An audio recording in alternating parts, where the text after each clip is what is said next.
Hello friends, Radhe Radhe, जय श्री कृष्ण। बहुत ही प्यारा हम दोनों बहनें नाच पर का गीत लेके आई हूँ। ज़्यादा से ज़्यादा प्यार दुलार आशीर्वाद दीजिए।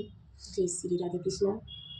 चूड़ी बेच चूड़ी हारवाया मलाई न दे तू ना, चूड़ी बेच चूड़ी हारवाया मलाई न ले तू ना, वही चूड़ी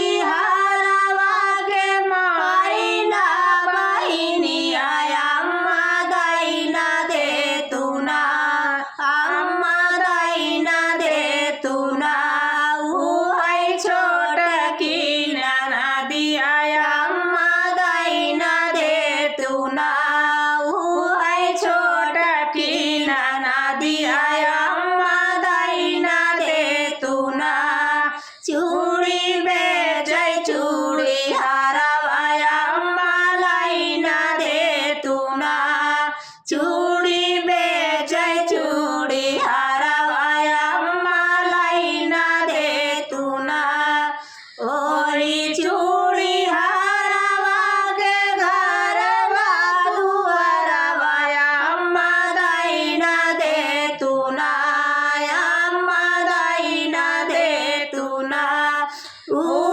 छोट की कोठारी आया मदाई ना दे तू ना, छोट की कोठारी आया मदाई ना दे तू ना, चूड़ी बेच चूड़ी हारवाया मलाई ना दे तू ना, चूड़ी बेच चूड़ी हारवाया मलाई ना दे तू ना, वही चूड़ी हारवा के खेतवा नवरिया मदाई ना दे तू ना, मदाई ना दे तू ना, वही छोट की कोलाइया मदाई ना दे तू ना, मदाई ना दे तू ना, वही छोट की कोलाइया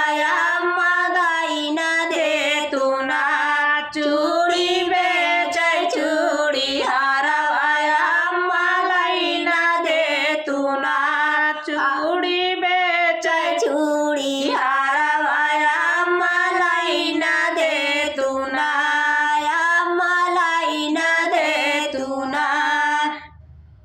राधे राधे, जय श्री कृष्ण।